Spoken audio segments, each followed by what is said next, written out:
Hi guys, welcome back to Kobe's Kitchen, where we share simple, amazing recipes. You don't have to break a bank to create an amazing meal in your home. And homemade food does not have to be boring. Thank you so much for my returning subscribers. For my new subscribers, thank you so much. And karibuni sana. For those watching my videos, na kama haujasubscribe, please consider hitting that red button and imeandikwa subscribe and hit on that notification bell to ensure anytime I upload a new video you are notified. So today I'm going to be showing you how to make bhajias ama viazi karai there. So sit back, relax, and of course let's head over to our ingredients. Did you know that zenye zinauzangwa kwa hoteli zinaambiangwa ni bhajia, they are not legit bhajias? Now you know. But today I'm going to be showing you how those hizo ni viazi karai. The bhajias, they are often hazinanga viazi, so it is gram flour unai deep fry peke yake. So today we are going to be making legit viazi karai. So at this point I've already cut my potatoes, and you should not cut your potatoes too thin or too thick. So this is the size of the thickness of the potato that you should cut. Obviously, mostly zinakuanga round. So cut in your potatoes and then soak your potatoes for around 5 minutes in water to ensure the starchiness of the potatoes zimetoka. So these are my potatoes. Nimezisoak tu kwa maji for 5 minutes. I'll wash them zikuwe nicely clean. And the main ingredient here is gram flour. You can never substitute gram flour with wheat flour. The results are really different kabisa. Gram flour brings out the best viazi karai, but wheat flour it's still nice. It is still nice. Juu hata za hoteli zinapikangwa na wheat flour, but you tend to find that wheat flour inanyonya mafuta kuliko the gram flour. So I'll be using a cup of gram flour, and the rest of the ingredients ni hizi dania and cumin seeds. If you don't have cumin seeds, please use cumin powder because it brings out the nicest of flavors in this world. Yani the bhajias will burst in your mouth because of that flavor. I'll also be using garam masala, and for some color I'll be using turmeric powder and ginger powder. You can also add any other spices that you would wish for, ama utoatoe spices zenye hautaki hapa. For instance, you can add chili flakes to your spice list. You can also add paprika to your spice list. It brings out that nice reddish color and also flavor. It's flavorful. You can also add other spices. Kama dried herbs, you can add any of them. So at this point I'll just wash, and then we mix our kiki butter to whatever to coat, or we mix our coating to coat the viazi karai. So let's do this. So we start off by measuring our cup of gram flour. So I really don't measure my flour. I pour in until I feel that is the right quantity to use. So actually just use a cup of flour. But if you have lots of potatoes, use, like mine are a lot, so I'll be using like 1.5. You know, I'm going to do this, but anyway, I'm trying to give you the measurements. So that is like 1.5, 1 to 3 cups of flour, and then I'll add in a teaspoon of cumin seeds, teaspoon of cumin seeds, a teaspoon of garam masala. You can never go wrong with garam masala. A teaspoon of turmeric powder,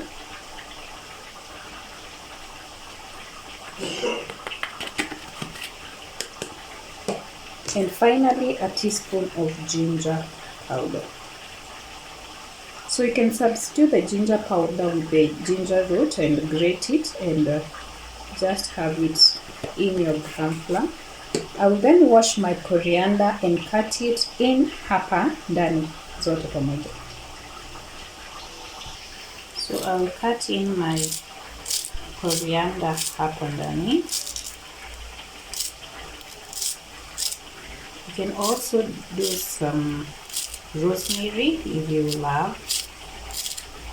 Just play around with whatever ingredients you have, and you just find out that you've hacked a recipe with playing around with your ingredients. So actually cooking is a skill, and it gets better with the trials and errors. So never be afraid to try out anything new. It actually gives you the motivation to go ahead and try more and more. So I'll mix this together. Don't forget to add your salt, because if you forget, you end up having to add salt. So I'll try add enough salt. So I think it's about 2 teaspoons of salt. Just do according to your intuitions.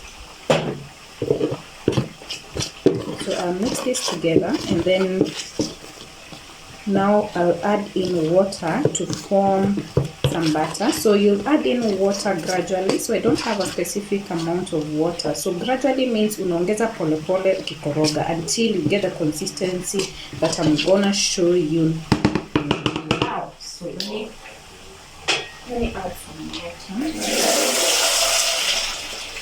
So actually it's cold. You can use cold or warm, whatever you want. So I'll add in gradually pole. So that's the first, and then koroga. You have a whisk it together. It will whisk inasaidia ku form lumps. So, and please, if you're not sure of the salt yenye umeweka kama ni enough, don't taste the butter, because it if you taste it, isi kama all purpose flour inakuanga na ruagadha. I don't know what it's called in English, but ni kama unasikia kujikuna huko kwa throat. So be careful, don't taste it. Or rather, if you want to experiment, you can try experiment it. Actually, gram flour. Did you know that gram flour is made of dengu? Ground dengu. They just I think grind dengu, and then they form this flour.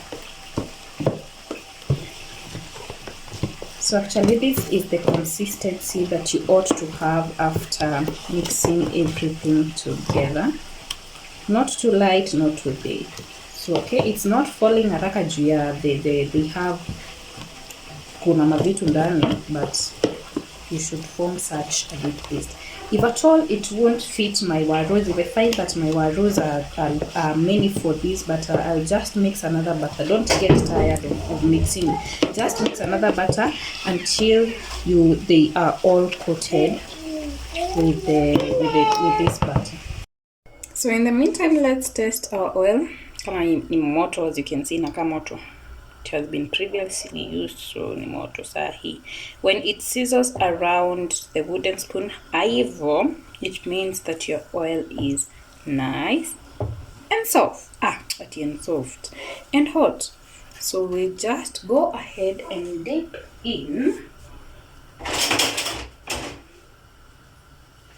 our raw bhajias.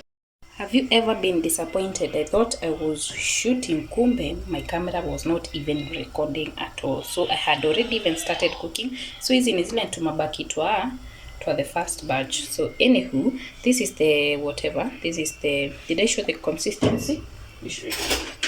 This is the gram flour that I made, and this is the consistency that you ought to have after mixing everything.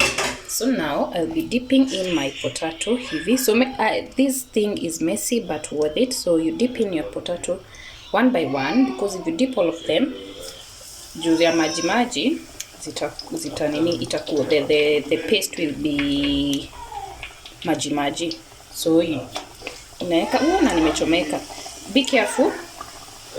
So una nini alafu una dip ndani ya mafuta.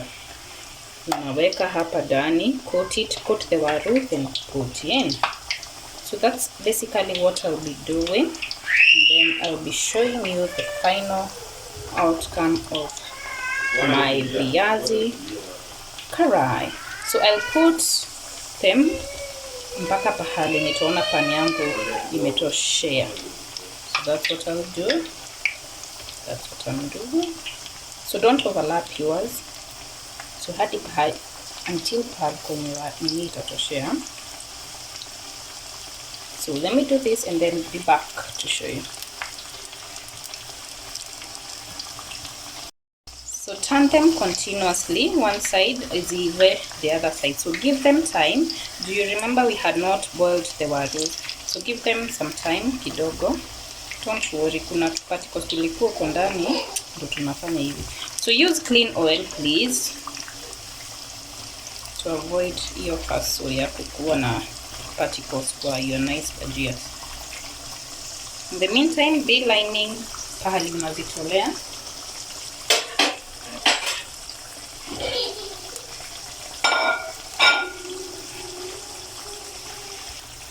So until they turn nicely golden brown, that's when you're gonna remove them. So give them time because for the waru inside to cook. Otherwise, ukizitoa mapema utakuwa ukibite waru unasikia haijaiva. So it's time to remove them once they are nicely golden brown. Let me try to focus. Can you see that? Yeah, remove them once they are nicely golden brown, and then put them in a different place. So I'll do this to the rest. So this is basically it for this kind of recipe. I will have this with dipping of tomato chutney. So check out for that recipe too. So the bhajia recipe will go up, then the tomato chutney will go next. So check out for that recipe and see you on the next one. Bye bye. God bless you for subscribing. Please subscribe if you haven't.